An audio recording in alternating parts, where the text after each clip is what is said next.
ರಾಷ್ಟ್ರಧ್ವನಿ ನ್ಯೂಸ್ಗೆ ಸ್ವಾಗತ. ಚೇಳೂರು ಬಾಗೇಪಲ್ಲಿ ಕ್ಷೇತ್ರ ಗುಡಿಬಂಡೆ ತಾಲೂಕಿನಲ್ಲಿ ಕಾಂಗ್ರೆಸ್ ಮುಖಂಡರು ಮತ್ತು ದಲಿತ ಮುಖಂಡರು ಸುಬ್ಬಾರೆಡ್ಡಿ ಅವರಿಗೆ ಸತತವಾಗಿ 3 ಬಾರಿ ಗೆದ್ದಿರುವ ಸೋಲಿಲ್ಲದ ಸರದಾರ ಎಂಬ ಹೆಸರು ಪಡೆದಿರುವ ಎಸ್ ಸುಬ್ಬಾರೆಡ್ಡಿರವರಿಗೆ ಮಂತ್ರಿ ಸ್ಥಾನ ಸಿಕ್ಕಿಲ್ಲ ಎಂಬ ಕಾರಣಕ್ಕೆ ನಮ್ಮ ಕ್ಷೇತ್ರಕ್ಕೆ ಇದುವರೆಗೂ ಎಷ್ಟೋ ಸಾಧನೆಗಳು ಮಾಡಿರುವ ನಮ್ಮ ಶಾಸಕರಿಗೆ ಮಂತ್ರಿ ಸ್ಥಾನ ಕೊಡುವ ತನಕ ನಾವು ಹೋರಾಡುತ್ತೇವೆ ಎಂದು ಕಾಂಗ್ರೆಸ್ ಮುಖಂಡರು ರಸ್ತೆ ಬಂದ್ ಮಾಡಿ ಗುಡಿಬಂಡೆ ಬಂದ್ ಆಚರಿಸಲಾಯಿತು. ಚೇಳೂರು ರಿಪೋರ್ಟ್ ನಾಗರಾಜ್, ವರದಿಗಾರರು ಚೇಳೂರು. ಕ್ಷಣ ಕ್ಷಣ ಮಾಹಿತಿಗಾಗಿ ವೀಕ್ಷಿಸಿ ರಾಷ್ಟ್ರಧ್ವನಿ ನ್ಯೂಸ್ ಕನ್ನಡ.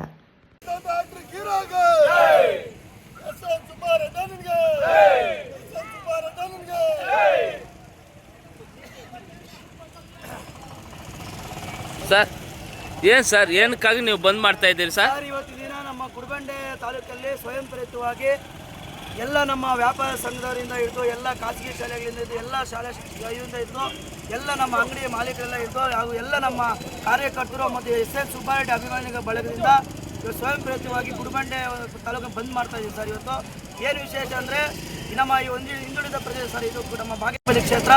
ಇದುವರೆಗೂ ಸ್ವತಂತ್ರ ಬಂದಾಗಿಂದ ಕಂಟಿನ್ಯೂಸ್ಲಿ 2 ಬಾರಿ 3 ಬಾರಿ ಯಾರೂ ಗೆದ್ದಿಲ್ಲ ಸರ್. ನಮ್ಮ ಶಾಸಕರು, ಜನಪ್ರಿಯ ಶಾಸಕರು, ಅವರ ಒಂದು ಬಡವರ ಸೇವೆಗಳು, ಉಚಿತ ಸಾಮೂಹಿಕ ಮದುವೆಗಳು ಮತ್ತು ಆರೋಗ್ಯ ಚಿಕಿತ್ಸೆಗಳು ಸುಮಾರು ಮಾಡಿದ್ದಾರೆ ಸರ್. ಹಾಗೆ 3 ಸಲ ನಮ್ಮ ಶಾಸಕ ಗೆದ್ದಿದ್ದಾರೆ ಸರ್. ಈ ಸಲ ಮೊದಲನೇ ಹಂತದಲ್ಲಿ ನಮ್ಮ ಸಿದ್ದರಾಮಯ್ಯ ಅಣ್ಣ ಅವರು ಇದರಲ್ಲಿ ಸಚಿವ ಸ್ಥಾನ ಸಿಗುತ್ತೆ ಅಂದ್ಕೊಂಡಿದ್ವಿ. ಆಗ ಏನಂದರೆ ಫಸ್ಟ್ ಟರ್ಮ್ ಎರಡನೇ ಹಂತದಲ್ಲಿ ಕೊಡ್ತೀವಿ ಅಂತ ಮಾತು ಕೊಟ್ಟಿದ್ರು ಸರ್. ಲಾಸ್ಟ್ ಏನು ಅನೌನ್ಸ್ಮೆಂಟ್ 2ನೇ ದಿನವರೆಗೂ ನಮ್ಮ ಶಾಸಕರ ಹೆಸರಿತ್ತು. ಮತ್ತು ಅನೌನ್ಸ್ಮೆಂಟ್ ಆದಮೇಲೆ ನಮ್ಮ ಶಾಸಕರ ಹೆಸರು ಅದನ್ನು ತೆಗೆದಿದ್ದಾರೆ ಸರ್. ನಿಜವಾಗ್ಲೂ ನಮ್ಮ ಭಾಗಕ್ಕೆ ಇದು ತುಂಬಲಾದ ನೋವಾಗಿದೆ ಸರ್. ಯಾಕೆಂದರೆ ಅಂತ ಒಂದು ಬಡವರ ಬಂಧು ಸರ್ ಅವರು, ನಮ್ಮ ಶಾಸಕರು ಬಡವರ ಬಂಧು ಸರ್ ಅವರು. ಅವರಿಗೆ ಸಚಿವ ಸ್ಥಾನ ಸಿಗಬೇಕಾಗಿತ್ತು, ಸಿಕ್ಕಿದೆ. ನಮ್ಮ ಅಭಿವೃದ್ಧಿ ನಮ್ಮ ಭಾಗದಲ್ಲಿ ಇನ್ನೂ ಅಭಿವೃದ್ಧಿ ಆಗುತ್ತೆ ಅನ್ಕೊಂಡಿದ್ದೀವಿ ಸರ್. ಈ ಒಂದು ನಮ್ಮ ಡಿ ಕೆ ಶಿವಕುಮಾರ್ ಸಾಹೇಬರು ಮತ್ತು ನಮ್ಮ ಇವರು ಹೈಕಮಾಂಡ್ ಅವರು ನಮ್ಮ ಶಾಸಕರಿಗೆ ಸಚಿವರ ನಿರಾಕರಣೆ ಮಾಡಿದ್ದಾರೆ ಸರ್. ಅದಕ್ಕೆ ಇವತ್ತಿನ ಹೋರಾಟ ಮಾಡ್ತಾ ಇದ್ದೀವಿ. ನಮ್ಮ ಹೋರಾಟ ನಿಲ್ಲಲ್ಲ ಸರ್. ಇದು ಹೈಕಮಾಂಡ್ ನಮ್ಮ ಡೆಲ್ಲಿವರೆಗೂ ನಮ್ಮ ಈ ಹೋರಾಟ ನಾವು ಮಾಡ್ತೀವಿ ಸರ್. ಯಾಕಂದರೆ ಅಂತ ಒಂದು ಶಾಸಕರಿಗೆ ಒಂದು ಸಚಿವ ಸ್ಥಾನ ಈ ಭಾಗಕ್ಕೆ ಕೊಡಬೇಕಾಗಿ ಸರ್, ಕೊಟ್ಟಿಲ್ಲ ಸರ್. ಬರೀ ಗುಡಿಬಂಡೆ ಒಂದೇನಾ, ಬೇರೆ ಕಡೆ ಎಲ್ಲ? ನಮ್ಮ ಬಾಗೇಪಲ್ಲಿ ವಿಧಾನಸಭೆ 3 ತಾಲೂಕಲ್ಲೂ ಚೇಳೂರು ಮಾಡಿ ಆನಲ್ಲಿ ನೀವು ಬಂದ್ ಮಾಡ್ತಾ ಇದ್ದೀರಿ?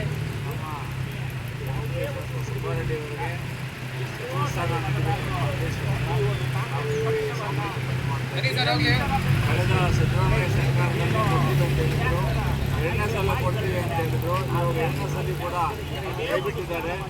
ನಮ್ಮ ಗಡಿ ಭಾಗ ಭಾರಿ ಹಿಂದುಳಿದಿದೆ. ಅದು ಬಿಟ್ಟು ಈ ಜಿಲ್ಲೆಯಲ್ಲಿ ಕೋಲಾರ, ಚಿಕ್ಕಬಳ್ಳಾಪುರ, ಹೊರಭಾಗ ಜಿಲ್ಲೆಗಳಲ್ಲಿ ಯಾವುದೇ ಸಚಿವ ಸ್ಥಾನ ಕೊಟ್ಟಿಲ್ಲ. ಅದು ಎಲ್ಲ ಜಿಲ್ಲೆಗಳು, ನಮ್ಮ 2 ಜಿಲ್ಲೆಗಳ ಎಲ್ಲ ತಾಲೂಕುಗಳಲ್ಲಿ ಸಚಿವ ಸ್ಥಾನ ಕೊಟ್ಟಿದ್ದಾರೆ ಈ ಹಿಂದೆ. ಆದರೆ ಇವತ್ತು ಬಾಗೇಪಲ್ಲಿ ಮಾತ್ರ ಯಾವತ್ತೂ ಸಚಿವ ಸ್ಥಾನ ಕೊಟ್ಟಿಲ್ಲ. ಅದಕ್ಕೋಸ್ಕರ ಈ ಗಡಿಭಾಗ ಅಭಿವೃದ್ಧಿಗೋಸ್ಕರ ಶಾಸಕರ ಸೇವೆಗಳನ್ನು ಮತ್ತಷ್ಟು ಅಭಿವೃದ್ಧಿಗೊಳಿಸೋಕ್ಕೋಸ್ಕರ ನಮಗೆ ನಮ್ಮ ಶಾಸಕರಿಗೆ ಸಚಿವ ಸ್ಥಾನ ನೀಡಬೇಕು ಅಂತೇಳಿ ನಾವು ಒತ್ತಾಯ ಮಾಡ್ತಾ ಇದ್ದೇವೆ. ನಾವು ತಾಲೂಕು ಪಂಚಾಯಿತಿ ಸರ್ಕಾರಿ ನಾಮನಿರ್ದೇಶಕರು TAPCMS ಅದಕ್ಕೂ ಕೂಡ ನಾವು ರಾಜೀನಾಮೆ ಕೊಡ್ತಾ ಇದ್ದೀವಿ. ಸಾಮೂಹಿಕವಾಗಿ ನಾಮನಿರ್ದೇಶಕರನ್ನ ರಾಜೀನಾಮೆ ಕೊಡ್ತಾ ಇದ್ದೀವಿ. ದಯವಿಟ್ಟು ಶಾಸಕರಿಗೆ ಸಚಿವ ಸ್ಥಾನ ನೀಡಲೇಬೇಕಂತೇಳಿ ನಮ್ಮ ಒತ್ತಾಯ. ಬಲಾಢ್ಯರಿಗೆ ಎದುರ್ತಾ ಇದ್ದಾರೆ, ಹೈಕಮಾಂಡ್ ಗೊತ್ತಾಗ್ತಾ ಇಲ್ಲ. ಅದಕ್ಕೋಸ್ಕರ ಈ ಭಾಗದಲ್ಲಿ ಬಲ ಇದ್ದೀವಿ, ಸಾಮಾನ್ಯ ಜನರಿದ್ದಾರೆ. ಅದನ್ನ ಇದು ಮಾಡಿಕೊಂಡು ಸಚಿವ ಸ್ಥಾನ ಕೊಡಲೇಬೇಕು ಅಂತೇಳಿ ನಾವು ಒತ್ತಾಯ ಮಾಡ್ತೀವಿ.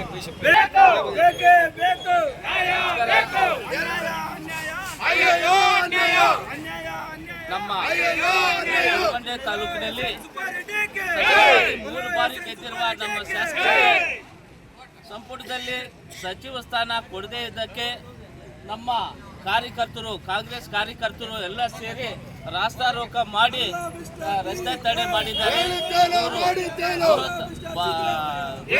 ಬಂದ್ ಆಚರಿಸಲಾಗುತ್ತದೆ, ಶಾಂತಿಯುತವಾಗಿ ಬಂದ್ ಮಾಡ್ತಾ ಇದ್ದಾರೆ. ಧನ್ಯವಾದಗಳು. ರಾಷ್ಟ್ರಧ್ವನಿ ನ್ಯೂಸ್, ನಾಗರಾಜ್. ಬಂದಲ್ಲಿ ಭಾಗವಹಿಸಿದ್ದೀರಾ?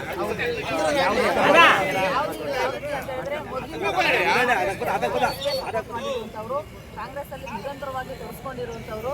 ನಾನು ಸುಬ್ಬಾರೆಡ್ಡಿ ಅಣ್ಣವರ ಅಭಿಮಾನಿಯಾಗಿ ನಾನು ಭಾಗವಹಿಸ್ತೀನಿ. ಅವ್ರ ಬಗ್ಗೆ ನೀವೇನು ಹೇಳ್ತೀರಾ? ಅವರು ನಿಷ್ಠಾವಂತ ಶಾಸಕರು. ನಮ್ಮ ರಾಜ್ಯದಲ್ಲೇ ಹೇಳ್ಬೇಕು ಅಂತ ಹೇಳಿದ್ರೆ ಈ ರಾಜ್ಯದಲ್ಲೇ ಬಡವರ ಬಗ್ಗೆ, ದಲಿತರ ಬಗ್ಗೆ ಕಾಳಜಿ ವಹಿಸಿ ಪ್ರತಿ ವಾರ ಕೂಡ ಅವರ ಸಮಸ್ಯೆಗಳನ್ನ ಆಲಿಸಿದ ಇಡೀ ರಾಜ್ಯದಲ್ಲಿ ಯಾವುದೇ ಶಾಸಕರಿಗಿಂತ ವಿಭಿನ್ನವಾದ ಶಾಸಕರು ನಮ್ಮ ಶಾಸಕರು ಸ್ಥಳೀಯವಾಗಿ ಸಮಸ್ಯೆಗಳನ್ನ ಪರಿಹಾರ ಮಾಡುವಂತವರು. ಅವರು 3 ಬಾರಿ ಸತತ ಹ್ಯಾಟ್ರಿಕ್ ಗೆಲುವನ್ನ ಸಾಧಿಸಿದ್ದಾರೆ.